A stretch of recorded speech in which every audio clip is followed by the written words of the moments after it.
அஸ்ஸலாமு அலைக்கும் வரஹ்மத்துல்லாஹி தஆலா வபரகாத்துஹு. இன்னைக்கு நம்ம வீடியோல என்ன பார்க்க போறோம் அப்படின்னா, நூரானிய காயிதாவுடைய பாடங்கள் தொடர்ச்சியா அடுத்த பாடம் தான் பார்க்க போறோம். நம்ம இந்த பாடத்துல என்ன பார்க்க போறோம்னா, நம்ம இந்த நூரானிய காயிதாவுடைய இந்த கிதாப் ஆரம்ப நிலையில் இருக்கும்போது நம்ம பார்த்துருப்போம். தன்வீன் மற்றும் நூன் சாக்கின்னா என்ன, அதை சார்ந்து எத்தனை வகைகள் இருக்கு, அதுல 2 வகைகள் நம்ம பார்த்துருந்தோம். தன்வீன் நூன் சாக்கின்னா என்ன அப்படின்னு சொல்லிட்டு நம்ம பார்த்துருக்கோம். இன்ஷா அல்லாஹ் அதை பார்க்காதவங்க அதோட வீடியோ பார்த்துட்டு வந்து அதுக்கப்புறம் பாருங்க. ஸோ அதை சார்ந்து இருக்கக்கூடிய வகைகள் 4. என்னென்ன? நூன் சாக்கின் தன்வீனை சார்ந்து இருக்கக்கூடிய வகைகள் இல்ஹார், இஹ்ஃபா, இக்லாப், இதுகாம். அதுல இல்ஹாரும் இக்ஃபாவும் பார்த்துட்டோம். இப்ப இன்னைக்கு இந்த வீடியோல நம்ம நூன் சாக்கின் தன்வீனை இக்லாப் செய்வது என்ன அப்படின்றத பார்க்க போறோம். அப்போ நூன் சாக்கின் அல்லது தன்வீனுக்கு பிறகு பா வந்தால் நூன் சாக்கினையும் தன்வீனையும் மீமாக மாற்றி குன்னா மற்றும் இக்ஃபா செய்து ஓத வேண்டும். இந்த சட்டத்துக்கு வந்து பார்த்தீங்கன்னா குரான்ல பெரும்பாலும் நீங்க ரொம்ப வந்து உழைப்பு போடணுன்ற அவசியம் கிடையாது. ஏன்? ஏற்கனவே அந்த இக்லாப் வரக்கூடிய இடத்துல குட்டி மீம் வந்து நமக்கு கொடுத்துருவாங்க. அதனால இந்த பாடத்தை வந்து நான் ரொம்ப உங்களுக்கு வந்து விரிவுபடுத்தி உங்களுக்கு வந்து புரிய வைக்கணுன்ற அவசியம் எனக்கு கொஞ்சம் குறைவு தான். ஏன் அப்படின்னா உங்களுக்கு அந்த இடத்துல அடையாளத்துக்கு மீமே கொடுத்துட்டாங்க. ஸோ அதை நம்ம வந்து இதுதான் இக்லாப் தான் அப்படின்னு சொல்லிட்டு உங்களுக்கு நீங்க கண்டுபிடிச்சிருவீங்க.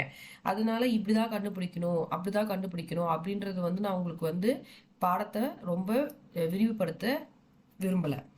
ஆனா அந்த மீம் நூன்சாக்கின் வந்திருக்கா, அந்த மீம் வந்தா என்ன பண்ணணும் அப்படின்றத மட்டும் நான் இந்த பாடத்துல சொல்லித்தரேன் இன்ஷா அல்லாஹ். அதையும் தாண்டி உங்களுக்கு ஏதாவது சந்தேகம் தான் இன்ஷா அல்லாஹ் வாட்ஸ்அப் பண்ணுங்க.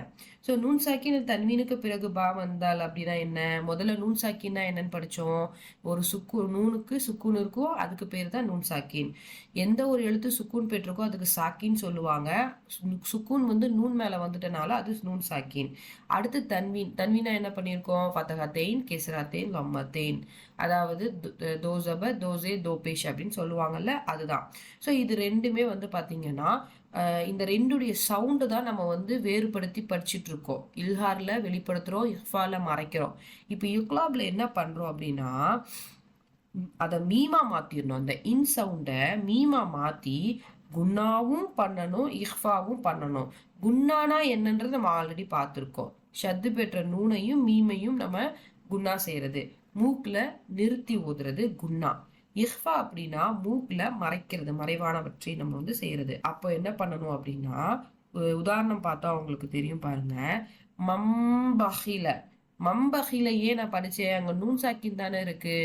இல்ல, நுண்சாக்கின் இருந்தாலும் நுண்சாக்கினுக்கு அப்புறமா பா வந்திருக்கு. எப்படி இல்ஹாருக்கும் இக்ஃபாக்கும் நுண்சாக்கினுக்கு அப்புறமா அந்த இல்ஹாருடைய எழுத்து வரணும், இக்ஃபாவுடைய எழுத்து வரணும்னு பார்த்தோமோ, அதே மாதிரி இக்லாபுக்கு நுண்சாக்கினுக்கு அப்புறமா பா, அந்த ஒரு எழுத்து நீங்க ஞாபகம் வச்சுட்டா போதும். அப்ப பா என்ன எழுத்து? இக்லாபுடைய எழுத்து. அப்போ அந்த பா வந்திருக்கு.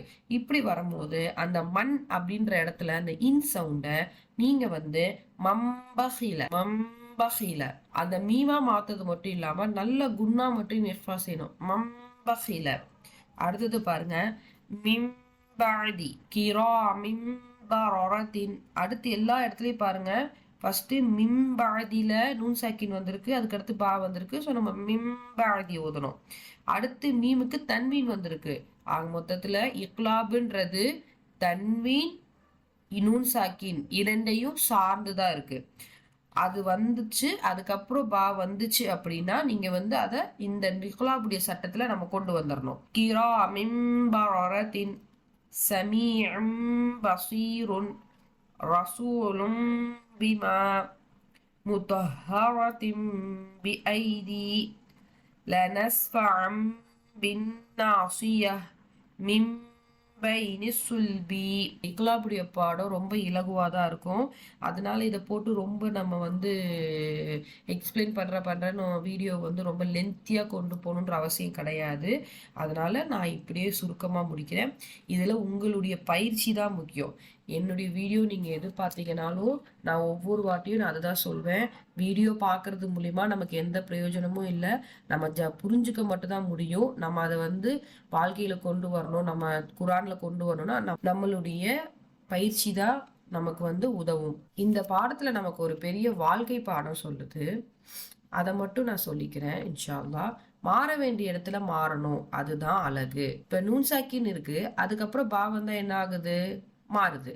அது தவறு கிடையாது, ஆனா அது சரியான விதி. நம்ம வாழ்க்கையிலும் அப்படித்தான் சில சூழ்நிலைகள் வரும். வந்தா நம்ம பழக்கத்தை மாத்தணும், நம்ம பேச்சை மாற்றணும், நம்ம எண்ணத்தை மாத்தணும். அந்த மாறுறது பலவீனம் கிடையாது, அது அறிவு.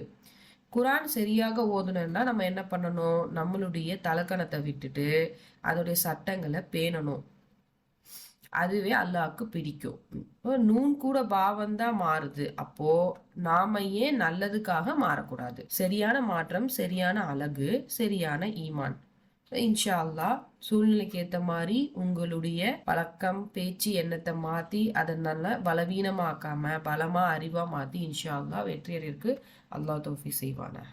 அஸ்ஸலாமு அலைக்கும் வரஹ்மத்துல்லாஹி தஆலா வரகாத்துஹு.